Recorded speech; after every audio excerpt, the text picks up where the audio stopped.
We are examining equity in flow spaces through a biophilic lens. Together we are Maggie Kroening, Gabrielle and Dillon Patel.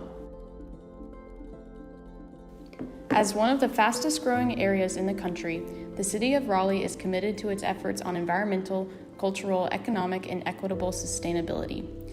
Its capital area greenway system is a network of public open spaces and trails, connecting Raleigh's parks and enhancing the opportunities for recreational activities in the parks, as well as transportation between them.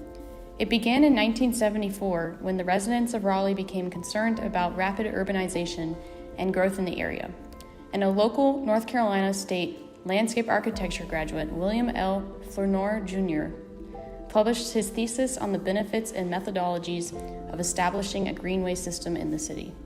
Raleigh's historic commitment to preserving and providing green spaces for its residents has resulted in a park system consisting of 6,200 acres of parkland, 110 miles of trails interconnected through 3,800 acres of greenways, and lands conserved for flood control and ecological purposes.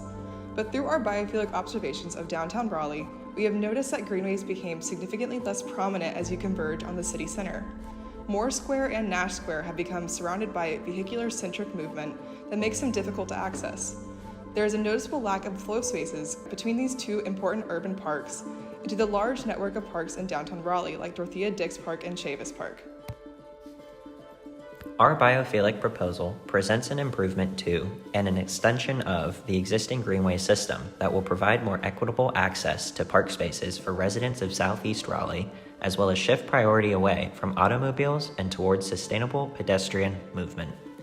We have examined the existing condition of East Martin Street, a busy, car-oriented thoroughfare in downtown Raleigh that connects Moore Square and Nash Square, and we have applied biophilic flow space principles to its design to shift preference to more sustainable methods of transportation like public transit, biking, and walking. This redesign creates new bike lanes, wider sidewalks, and street trees, and slows down vehicular traffic.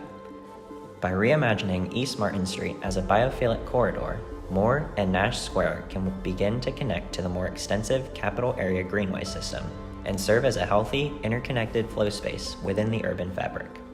During our investigations of the capital area greenway system, we also saw an opportunity to extend the greenway through Southeast Raleigh neighborhoods, creating more equitable access for this historically underserved area. This biophilic intervention would add 1.5 miles of new greenway, improve air quality, reduce noise pollution, and enhance walkability and bikeability, overall increasing green space accessibility.